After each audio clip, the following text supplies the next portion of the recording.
Hey guys, welcome back to my channel. It's Noah here, back with you guys. It just buzzed the front gate. Thank God you came. How many more days could I wait? So I've had a lot of people ask me how to get a crisp tan with the natural sun. So today I'm going to be telling you guys my tips and tricks for a crisp, clean tan since summer is right around the corner. So if you're new here, make sure you subscribe, like, and hit the notification bell to make each time I post a new video.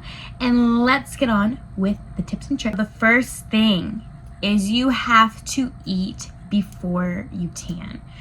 The reason why you have to eat before you tan is you're going to be in the sun all day. You need some type of protein and nutrients in your body, and you cannot be in the heat with nothing on your stomach. Coming from experience, you can get very nauseous in the heat, and it's not a good feeling. So always eat something right before you tan. Second thing is, whenever you're tanning, the UV has to be above 7. It can't be 6 and under because you're not really gonna get any radiant from the sun at that point. So there's a specific time that I like to start tanning, but the UV has to be above 7. Even if it's on 7, that's really cutting it. But if it's 8 and higher, that's what I'm talking about. That's what I like to see. If it's 7, it's okay. You're not gonna get a nice tan. But whenever it's 8, crisp, beautiful, amazing. Let's talk about tan lines.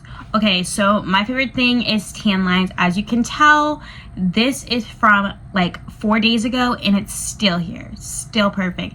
I use the same swimsuit over and over again, or I use the same like kind of built top. So I'm gonna show you guys some options of what tops I use. So I like to use the tops that like kind of have like the string tie where I could just tie it in the back. There's so many options of these on Shein.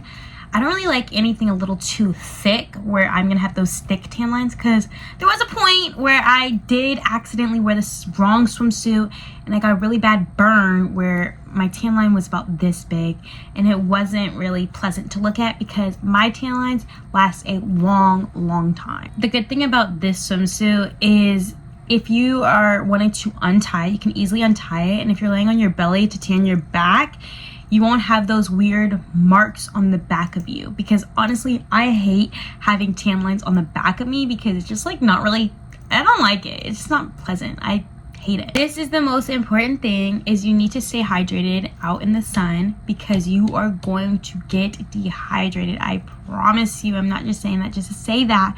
So if that's with getting your water, or if that's with just getting a smoothie or a strawberry acai, anything, you need to stay hydrated. And yes, I like to fill up my beautiful pink cup and put ice in it and water, but I have to fill that up more than one time so I can feel hydrated. Now it's time to talk about the tanning oils.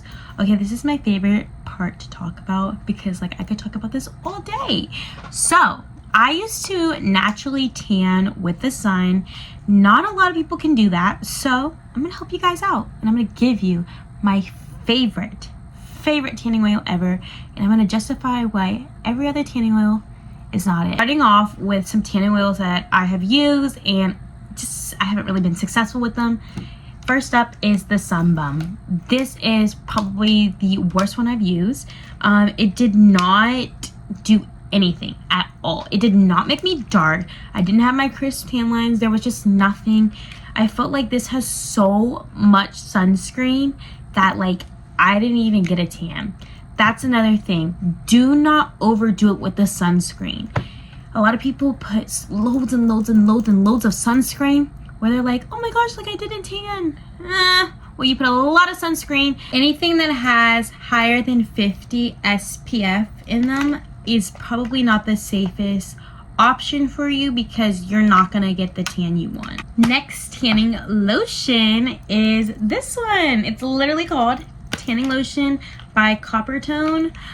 This one was a good option, I would say, but my tan lines didn't really last that long, so this wasn't really my favorite. Next up is we have Banana Boat Dry Oil.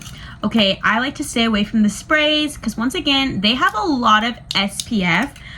This one didn't really do too much for me. Like, I feel as if I got nothing. Like, I was the same color after I left the sun.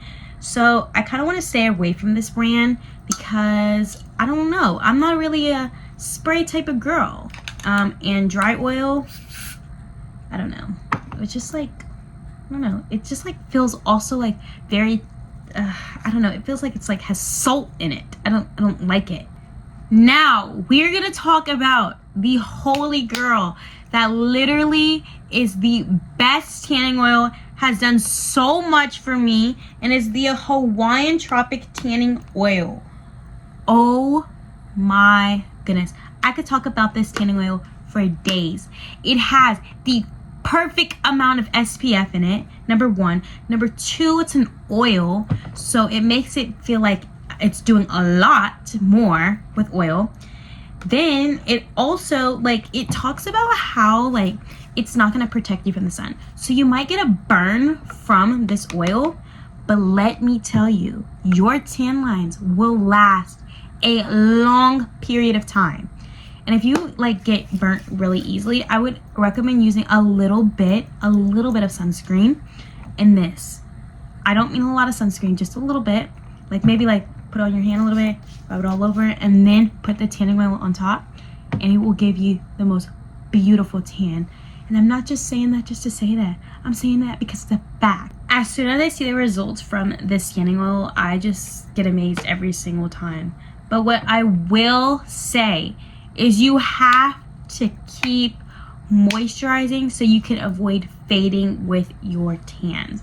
A lot of people forget to moisturize or even oil up their body like after the shower, and that's the most important part because it's gonna help you. So I recommend moisturizing 2 times a day after you tan to prevent fading, or I would recommend oiling up 2 times a day. Look for rich body butters, or even use the EOS. The EOS gives you a great moisturizer throughout your body. Whenever I have the tanning oil on, I usually sit out in the sun for 15 to 30 minutes, and then I jump in the water or go rinse myself off in the pool water, and then I typically like to reapply it, and I like to keep doing those steps over and over again. Sitting in the sun for only an hour or 2 hours is not going to give you the result you would like.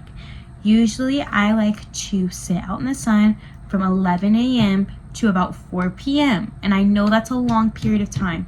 That's why I say to hydrate. That's why I say to make sure you eat a good breakfast, a good lunch, because you will be out there for a long period of time. It is not just a 2-hour thing. It's not just a 3-hour thing, because you're not gonna get the results you would like. From 11 to 4 p.m. that is the peak of when the sun is going to hit.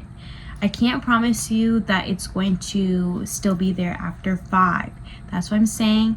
From 11 to 4 is the perfect time range for you to tan. Hydration is essential for the human body, I promise you, so you can add vegetables to your water or fruits in your water, and it can avoid dryness in the skin, and it can avoid peeling after the sunburn if you get one. Usually when I'm tanning, I like to wear some sunglasses just to avoid my eyes from the UV, but typically I only wear sunglasses if I'm laying on my belly.